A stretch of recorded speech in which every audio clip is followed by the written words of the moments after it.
आखिरत के रहस्य का खुलासा। इतिहास के विश्वासों और आकर्षणों के माध्यम से एक यात्रा। व्यापक कालक्रमों और विस्तृत परिदृश्यों में मानवता ने मृत्यु की पहेली और अस्तित्व की विशाल पट्टी को समझने का प्रयास किया है।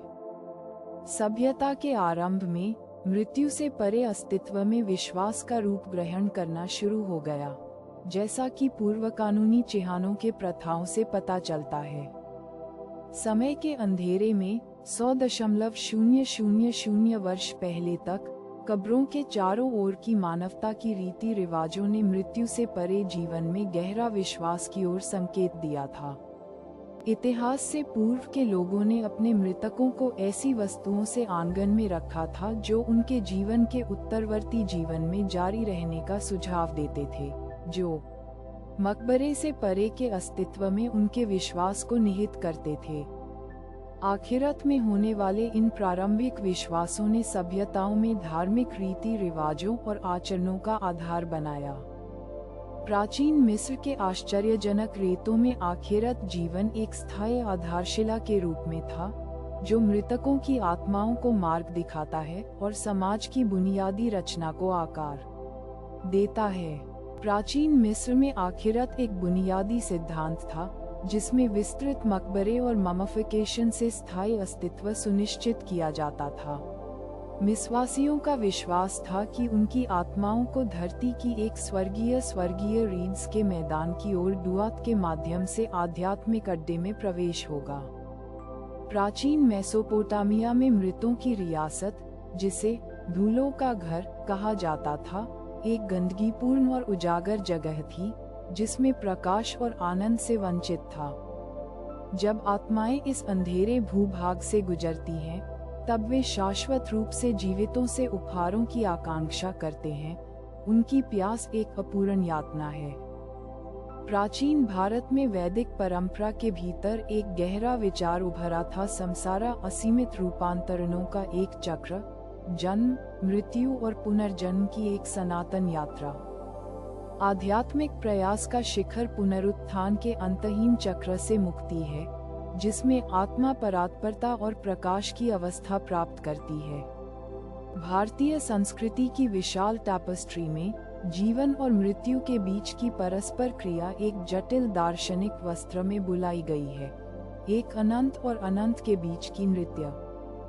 यूनानी दार्शनिकों ने आखिरत के क्षेत्र को खोजने की शुरुआत की और विभिन्न व्याख्याएं दी।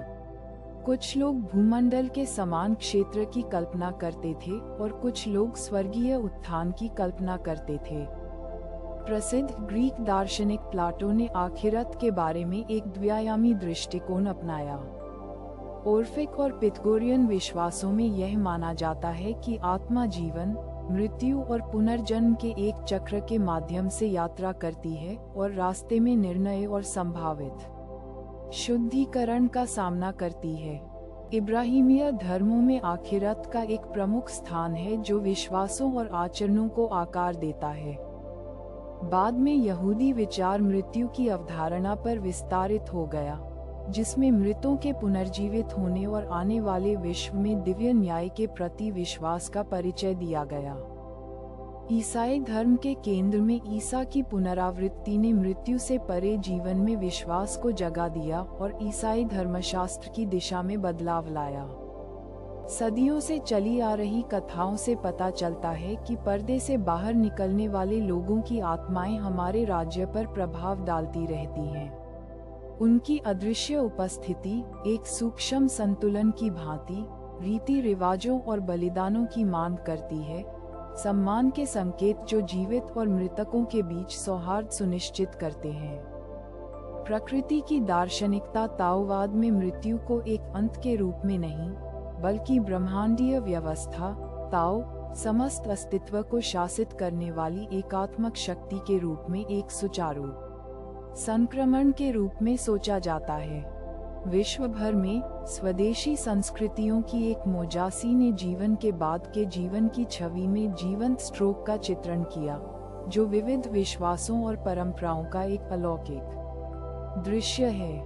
भारतीय जनजातियों के लिए आखिरत जीवन केवल एक संकल्पना ही नहीं है, बल्कि जीवन के वस्त्र में बंधी हुई एक जीवंत वस्त्र है। उनकी आध्यात्मिक दुनियाएं उन प्राकृतिक परिदृश्यों की सुंदरता और विविधता को प्रतिबिंबित करती हैं जिनमें वे रहते हैं। समय के आरंभ में हम लोग मृत्यु के बाद क्या होता है, इस बारे में सोचते थे।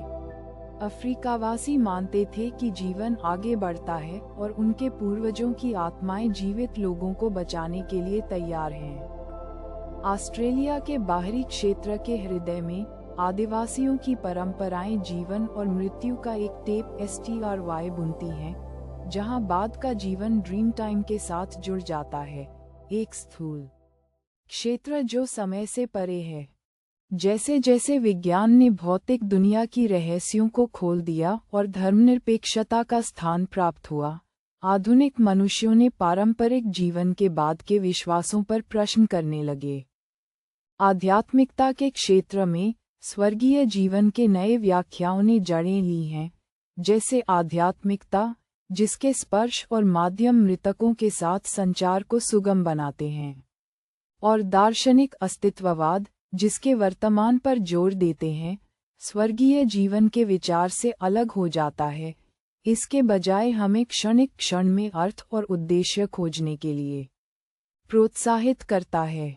स्मरणीय काल से ही मनुष्यों ने आखिरत के बारे में अपने विचार कला और साहित्य में व्यक्त किए हैं। दांती की काव्यात्मक महाकाव्य में नरक से दुखद उतरना, शुद्धिशाला में कठिन चढ़ना और स्वर्ग की ओर अंतिम चढ़ना शब्दों में सजीव रूप से चित्रित किए गए हैं, जो मध्ययुगीन ईसाइयों के पश्चात जीवन की कल्पना को प्रतिबिंबित करते हैं। इस वाक्य में गिल्गमेश जैसे महाकाव्यों और भगवद गीता जैसे धर्मग्रंथों पर ध्यान केंद्रित किया गया है, जो प्रभावशाली और प्रभावशाली थे। मृत्यु और आखिरत के बारे में धार्मिक और सांस्कृतिक विचारों को ढालने में उन्होंने क्या भूमिका निभाई? समय के प्रवाह के माध्यम से विभिन्न संस्कृतियों ने आखिरत के बारे में विचारों और विश्वासों का आदान प्रदान किया है। ये विश्वासों का विकास, रूपांतरण और अनुकूलन ब्रह्मांडीय नमूने की तरह हुआ है, जो मृत्यु की मानवीय अनुभूति और शाश्वत अस्तित्व की आकांक्षा से प्रभावित हैं। आखिरत के बारे में विश्वासों में निरंतर विकास हुआ है, जो विभिन्न संस्कृतियों और परंपराओं से प्रभावित हैं। केवल लैटिन अमेरिका और अफ्रीका में समन्वयवाद को देखें, जहां स्वदेशी आध्यात्मिकताएं ईसाई धर्म के साथ मिल गई हैं और उससे परे के बारे में विशिष्ट परिप्रेक्ष्य तैयार किए गए हैं। अंततः मृत्यु से परे की यात्रा विश्वासों, संस्कृतियों और अर्थ के लिए सनातन खोज का अन्वेषण।